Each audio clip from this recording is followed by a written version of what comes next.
Today. We invited the Secretary of Commerce to come to testify before us this afternoon about his department's budget request, as Secretaries of Commerce have done consistently for many decades. After agreeing, he then communicated to us via others at the department that he was backing out and wanted to send his deputy in his place. But Secretary Ross had no schedule conflicts to speak of and no other excuse other than the fact that he simply didn't want to appear before this subcommittee and be held personally accountable. This is the second time the subcommittee has experienced this problem during this administration.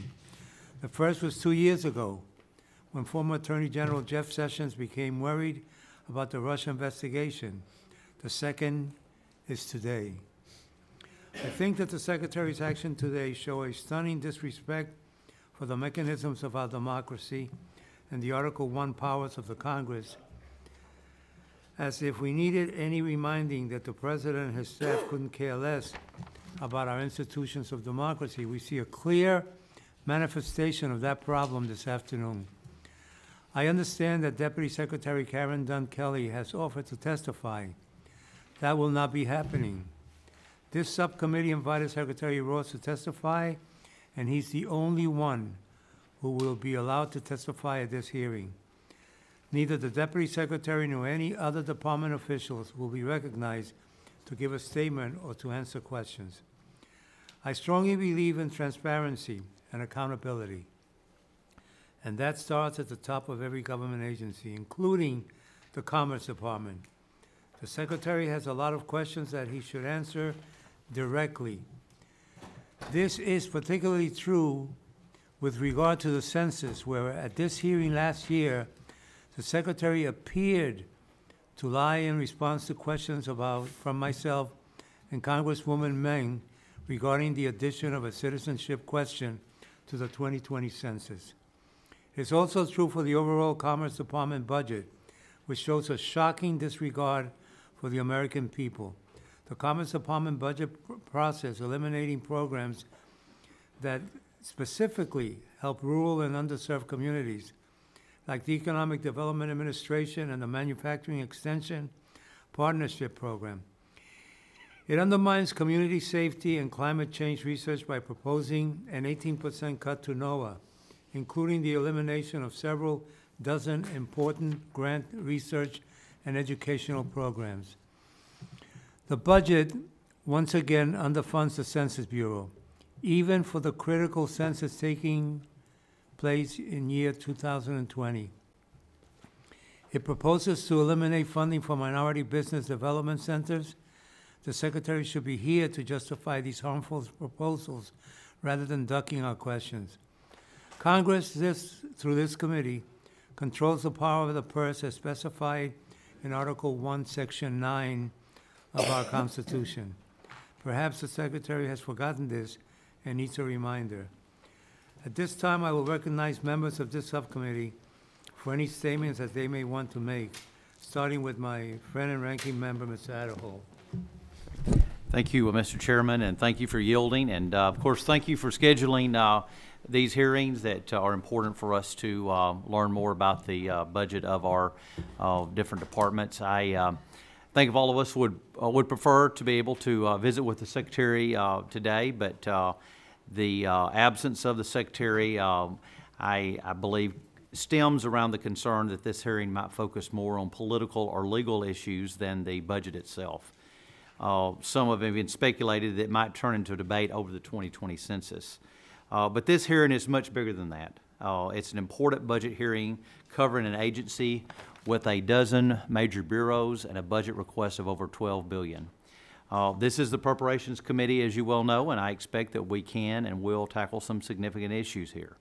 There's no doubt about that, and I believe that there is time and a place for discussing all the matters that are important to this subcommittee. I'll even say that I personally believe certain matters involving the census, matters that are subject to ongoing litigation, are best not debated in Congress while the case is pending. And I have spoken with the Secretary, and he feels very strongly about that as well. I do regret this missed opportunity to discuss the resources needed for the Commerce Secretary. but I wholeheartedly support the department's efforts to promote job creation, economic competitiveness, and to protect our nation's innovators and manufacturers and ensure fair trade. I also support the 2020 census and the efforts to improve the quality and efficiency of the census and other important surveys. Yet while I take a very positive view of the work of the Department of Commerce, exchanges with cabinet-level officials are always critical to the appropriations process. I do want to make note that there are several here from the Department of Commerce that's joined us here today. Dr. Stephen Dillingham, with the Director of the Census Bureau, Dr. Neil Jacobs, Assistant Secretary for Commerce and Environmental Observation, dealing with NOAA, John Fleming, Assistant Secretary of Commerce for Economic Development, Henry Childs, National Director of Minority Business Development Administration, Gil Kaplan, Undersecretary for Commerce for International Trade, Walter Copen, Undersecretary of Commerce for Standards and Technology, and Michael Platt, Assistant Secretary for Intergovernmental Legislative Affairs. So I understand they are available and would be happy to answer any questions. Furthermore, I understand from talking with the Secretary that at a later date of when we could mutually get an agreement when this census issue is more settled at the Supreme Court, that he is more than happy to come and testify before our subcommittee. So with that, I want to say again, thank you for yielding, and I yield back. I'd like to now recognize the chair of the full committee, Ms. Lowy from New York. Thank you, Mr. Chairman, and I am truly disappointed that Secretary Ross believes publicly justifying his budget request is an optional exercise. This administration clearly needs to take a course in constitutional law. The power of the purse rests in Congress, and in particular in the Appropriations Committee. Given his lack of interest, I can't imagine he is listening to this, but if he were here, I would tell him how unacceptable his budget request is. From eliminating Economic Development Administration grants, which provide funding and technical assistance to economically distressed communities, to seriously underfunding the census. This request is clearly out of touch with the needs of our constituents. It's really disappointing that Secretary Ross is not here. He should be here, and his absence disrespects this committee and the appropriation process as a whole. I yield back. Thank you.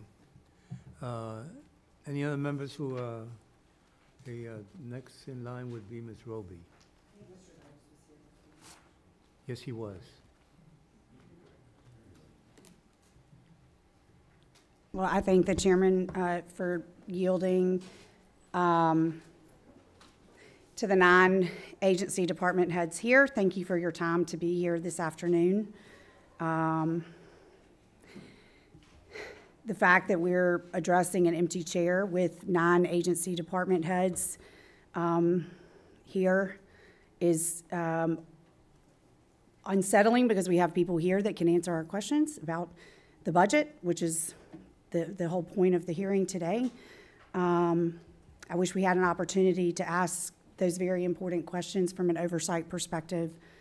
And as we all know, the census required by the Constitution has very high stakes. Population numbers are used to determine how many U.S. representatives a state receives, and the more people in a state, the more representation in Congress. But the data is also used to draw congressional and state legislative districts and for the distribution of federal funds. And so there are a lot of important questions, and we have people here that are experts, and I appreciate you being here and your willingness to answer our questions. With that, I yield back. Thank you. Mr. Cartwright. Thank you, Mr. Chairman. Mr. Chairman, the Secretary of Commerce's duty is to the people, first and foremost. And I want to say, on behalf of the people of the United States, we need to hear from the Secretary of Commerce. We have some serious questions to ask him. On behalf of the people, we want to find out, why does he want to terminate the manufacturing extension program, which creates so many American manufacturing jobs? Why does he want to eliminate the Economic Development Administration, which again is formed for the purpose of creating good American jobs?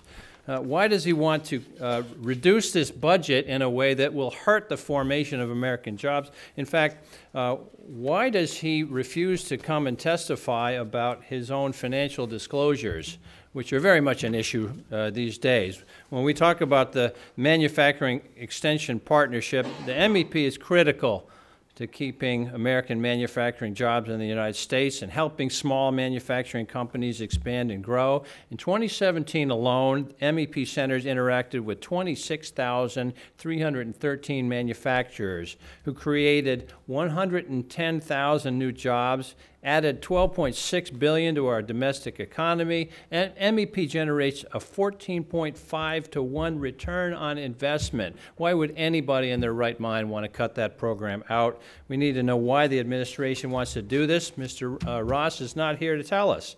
We deserve to hear from him about the administration's budget proposal to eliminate the Economic Development Administration. For 50 years, this agency has provided economic opportunities to distressed communities across the country, including those in my home state of Pennsylvania. The EDA assists historic coal and manufacturing communities that are struggling with unemployment. It creates 25,000 jobs annually. And finally, we do deserve to hear about Secretary Ross's own behavior. The Office of Government Ethics has rejected his financial disclosure because it was dishonest in their view. And he has not submitted an updated disclosure. Moreover, he has made public misrepresentations, not once but twice, about divesting from his own banking stock, held stock in companies that were tied to Putin's inner circle. He's been accused of insider trading by European lawmakers. He paid a confidential settlement last year over alleged fraudulent theft. These are legitimate questions that we have for Secretary Ross that should be asked here today, and the silence that we're getting from that chair this afternoon, Mr. Chairman, is deafening. This hearing was supposed to be about accountability and how we can support small businesses, manufacturers, expand our economy. Instead, we get nothing. Mr. Chairman, I look forward to working with you on crafting a CJS bill that does those things, invests in manufacturing, invests in small business, and invests in our great American economy. I yield back. Thank you. Mr. Graves. Thank you, Mr. Chairman. I'm not sure which I'm more frustrated with at this point. I mean, I think about what is the goal of appropriations. The purpose of our committee is oversight and accountability. We've heard that here today. But I'm not sure that's what the intent is of today's hearing. I hear that Mr. Cartwright would rather he'd ask some questions about the appropriations process, but wants to put Mr. Ross on trial today for something he has no information on or evidence of. There are other avenues and venues for that. But if this committee is really about asking the first questions Mr. Cartwright had about the eliminations of programs, cutting of programs, and you have qualified, expert, Senate-confirmed individuals in this room who've been offered to answer those questions, why would you turn that down? Unless that's not the intent of today's hearing. Maybe it was something different, but you have people here ready to answer the questions. The Senate seemed to find their answers sufficient and the ability for them to answer the questions sufficient. But yet today's hearing has to be about an empty chair. So maybe it's a little bit more theater today and less about really accountability and transparency. Mr. Chairman, I think you used the term, he needed to be held personally accountable. For what? Personally accountable? What has he done that needs to be held personally accountable for today? Is there maybe some questions about the budget request and the proposal put before us? Absolutely. But those questions can be answered by the qualified individuals and the experts that are here who probably were more involved in that compilation of the actual budget document anyhow. But I'll bring us back to something that a couple of years ago, Mr. Chairman, you and I were on the same committee and still are today. Mr. Adderholt was, Andrew Crenshaw was chairman, and I was chairman next, and you were on the committee. I think you might have been ranking member when Mr. Crenshaw was chairman. We wanted Richard Cordray to come before our committee. Denied every time. But I don't recall any outrage then. We wanted transparency and accountability then. We wanted to ask about the budget then. We wanted to ask about how were they really providing consumer protection through that bureau. But not once would he ever show up. So it's ironic that today seems to be the day that you choose to bring an empty chair. When I was chairman, I never did that. Instead, we found ways to accommodate and get the answer to the questions and do it in a way that was fulfilling of our duty as these subcommittees are, and that's bringing accountability and oversight. So if the purpose of appropriations is that oversight and accountability and funding, then we have experts and individuals here that can answer those questions. If today is more about theater, I guess we'll have to wait to another day in the future. Thank you, Mr. Chairman. I yield back. Thank you. Ms. Meng. Thank you, Mr. Chairman, for arranging this hearing. I, too, am utterly disappointed and angry at Secretary Ross's irresponsible decision to not appear today. His failure to testify on the Commerce Department's fiscal year 2020 budget request is undoubtedly an abandonment of his responsibilities as the Secretary of Commerce. It is an insult and an attack on transparency and trust. A major component of the Commerce Department's 2020 budget involves the funding for the 2020 census, the largest ticket item of the department. By my estimate, the President's budget request underestimated the necessary funding for the 2020 census and dangerously shortchanged the Department of Commerce and, by extension, the American people. I respectfully to our ranking member Adderholt's comments, this is not political. The American people deserve an open and transparent debate on the census because the census funding affects both Republican and Democratic districts in every single part of the country. There is, let me remind everyone, there is no do-over with the decennial census, and a mistake will last for 10 years at minimum. Even with esteemed agency heads in the room today, and I appreciate you all being here, we want to find out political motivations that have been demonstrated by communications with the Secretary himself, and agency heads may not be able to adequately respond to those types of questions. And so this year, he's a no-show. He is a public official who should be held accountable for his dereliction of duty. Mr. Chairman, I do want to thank you again and thank all the subcommittee staff members for all the preparation that went into arranging today's hearing. Thank you, and I yield back. Thank you. Mr. Palazzo. Ms. Lawrence. Thank you, Mr. Chair. The Department of Commerce exercises a broad range of activities that are critical to our beloved country. A few are conducting a cost-effective and accurate census, working with distressed communities to support economic development, enforcing trade laws. Few departments have the potential to directly impact the strength and sustainability of our communities and local businesses back home. Wilbur Ross, as a private citizen, stepped up and accepted a job and stood publicly and took an oath to serve and perform the duties of the job he accepted. And because of this, I'm deeply disappointed that Secretary Ross declined to appear before us as part of his job. We are not some outside entity. We are part of the government performing our tasks as allocated on this committee. He declined, ladies and gentlemen, to appear before us to defend, explain, and support the Commerce Department's budget in the amount of $12.2 billion. $12.2 billion. Where is Wilbur? What is his reason for declining to do his job? I hope he's well, but I don't know this. I want you to know that Article 1, Section 9 of the Constitution designates the Congress with the power of the purse. As members of Congress in this committee, we have a responsibility to carry out our work in a timely fashion. Again, I want to express my frustration to why the Secretary is not with us today to explain the rationale for drastic cuts to critical programs.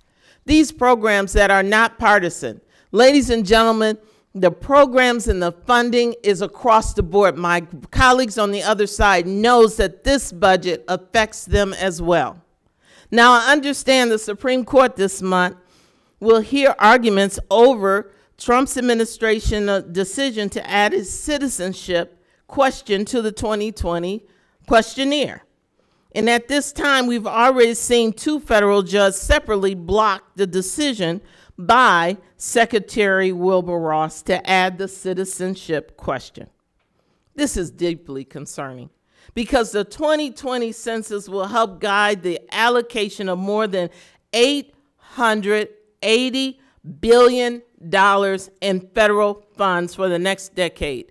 Every American citizen pays taxes, and we are held accountable to ensure that these dollars are being spent, and the whole basis and foundation of us doing our job is based on an accurate census. We have the responsibility to ask those questions. In my home state of Michigan, around $30 billion is dependent upon an accurate, complete, and reliable census. With all these priorities I just mentioned, I want to know exactly where is Secretary Wilbur Ross and why he's not here today. Mr. Chairman, this is not a game. This is not a decision that you can make once you take that oath of office. There's some hearings I would love not to sit through, but I show up here and I do my job because I took the oath and I am part of this government. And whether it's the Republicans in charge or the Democrats, that does not stop me from doing my job. I yield back. Thank you, Mr. Chairman. And, I'm kind of just disappointed that we're not able to hear from the ladies and gentlemen that the Secretary did send over here to answer our questions. We do have an oversight function, and I have a lot of questions on the budget. I know many of the agencies and related agencies, they do extremely great work. A lot of things are parochial to the Mississippi Gulf Coast, but I think the people that they sent in lieu of the Secretary are sometimes best situated to answer our more direct questions, because when you're the Secretary, you have a huge umbrella of agencies underneath you, tens of thousands of employees, numerous issues, and sometimes it's best to get into those sub-departments and get the answers that we need. So I don't, really blame the Secretary for not being here. I think him sending 10 of his best and brightest to answer our questions would satisfy. So, I feel like my colleagues are wasting a great opportunity to get the answers to our questions that we have. And I guess we'll submit those for the record. And at this time, I'd like to yield the balance of my time to my friend, Congressman Graves. Thank you, Mr. Palazzo. Mr. Chairman, I'd just like to point out, my understanding is that the Secretary has offered to return to this subcommittee at a time in the future, that when the request was sent out, he offered to send experts in lieu of his place now, 8 of which are Senate confirmed. Senate confirmed. And yet we won't hear their responses. Is there a question that you don't think they can answer here today? No. The question is that we are elected to do a job as appropriate. Not everybody is in the Constitution. Our job is in the Constitution. The least we can expect is for the Secretary to come in and not hide because he thinks it's going to get political. The fact of life is that if every appropriations discussion stuck only to numbers, we would have a whole new Congress and a whole new day. There are other questions that are asked every so often. If he's got nothing to worry about, then he had nothing to worry about in showing up before us. Because we may ask hard questions, but we'll never disrespect anyone. Well, and reclaiming my time. I don't think he's shying away from anything, and I don't think you're calling him a coward in any way. I think the Secretary said he would be happy to address this committee at a day in the future. It just didn't happen to comport to the calendar that the new majority wants right now. But might I bring everybody back, and Ms. Lawrence, I hope you'll know that Richard Cordray never would appear before this committee. This is an individual that could not be terminated. This is an individual that had zero oversight. This is an individual that had basically an unlimited budget, zero oversight by Congress at all. And we tried and tried again. We'd offer amendments to help get it done. We offered invitations, public, private, what would it take? And every time he refused to sit before an elected body, constitutionally constituted, in defiance, in essence, of Congress. So we've seen it in the past. I just wish there had been equal outrage at that time, Mr. Chairman, because we had an opportunity to really bring forward accountability and transparency at that point. But unfortunately, we heard the outcry that no, he can't come before this committee. It just can't happen. And yet here we are today with an empty chair. If only we knew these tactics would be used today, maybe we should have done that then. And I'll be happy to yield back to Mr. Plaza. Thank you. Mr. Palazzo. I yield back. Case. Thank you. I yield 30 seconds to my colleague, Ms. Lawrence. I just, we were supposed to direct our comments to the chair. So, Mr. Chair, I just want to know, so often we refer to what happened in the past. The past isn't always the right thing. We have before us now a situation that should not be evaluated through history, but evaluated through the urgency of the moment of now. I respect what you said. I was not involved in that, and I yield back. Thank you. Thank you very much, and I want to fully associate myself with the remarks of my majority colleagues. The remarks that hit me most directly were my full committee chair's reference to the Constitution and to our obligations in Congress to be the appropriators, to provide oversight, and recalling also that appropriations start in the House. And so although both the Senate and the House have had their oversight committees, have had their budget committees, we now start in a process that is our responsibility to start here today in this subcommittee. And that is critical to our work. And so I share the concerns that the Secretary would not appear here today to help us to start that process. To my colleague, Mr. Graves, comments in a couple of different areas. You asked about accountability. Where is the personal accountability? Mr. Ross is the secretary of this department, and he is accountable for the decisions that were made and are made in putting that budget together, and we are entitled to ask him along those lines. So yes, there is accountability at the secretary level. You have offered up a different level, and actually I've sat in these hearings with many of the good people here to my left testifying. We have asked them about how budgets are policies and priorities. Budgets reflect policies and priorities. This is not politics, it's policies. What policies do you support and not support? What priorities do you prioritize and not prioritize?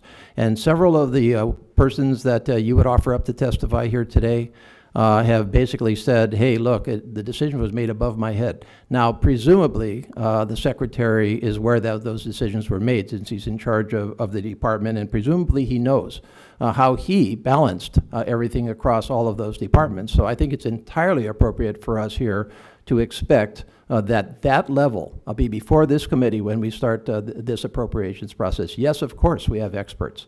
They're all good advocates for their divisions, but they're not the priority setters. They are in their divisions, but not in the big picture. If somehow the Secretary does not have that role, then perhaps he should not be Secretary. But I say that just because of, I think this is a failure of accountability. So, you know, I share the concerns of my colleagues on areas that I wanted to ask about. I wanted to ask about EDA cuts. I wanted to ask about cuts, significant cuts to NOAA that have already been referenced here today. The capable NOAA administrator testified just a few weeks ago that those cuts were handed down, and I'm putting words in his mouth, so with apologies, were handed down from atop. So I wanted to know, okay, well, how was that judgment made against something else? He's not capable of doing that. He won't do it, but the Secretary is responsible for it. So that's the reason here. I think I definitely wanted to ask about a 75% cut to the Minority Business Development Agency, which is so critical to minority-owned businesses across our country. I could give you a whole range of examples of minority-owned businesses. 11 million minority-owned businesses that are responsible and are benefited from this program. Is it a policy of this administration that they do not support minority-owned businesses? Because that's exactly what's reflected in a 75% cut to a budget. Maybe there's a reason. Maybe there's a judgment that it's done some other way that has not been answered. So there are a lot of questions that can only be answered at the secretary level, and furthermore, should be answered at that level as a matter of us discharging our constitutional responsibilities. Thank you. Let me just briefly say in closing that to infer, as the department has, that coming here would detract from the work of the Commerce Department is just the opposite, in my opinion. Not showing up makes our markup, makes our writing of the bill much more difficult. Secondly, repetition of what I said before. If anybody thinks that you can have a hearing with an agency as large, a department as large as the Commerce Department, and not discuss other issues that are before us and that are pending, then you've never been on the Appropriations Committee. And I'm not suggesting anyone said that, but that's part of what was said in the letter that the Secretary sent to us. So we are going to recess the committee, subject to the call of the chair, with the hope that the Secretary understands that this is not about making his life miserable. This is about making sure we have a good department, we have good programs, that all the agencies within that department are taken care of, and yes, that there is a fair and accurate census count. And so with that, we will recess, subject to the call of the chair.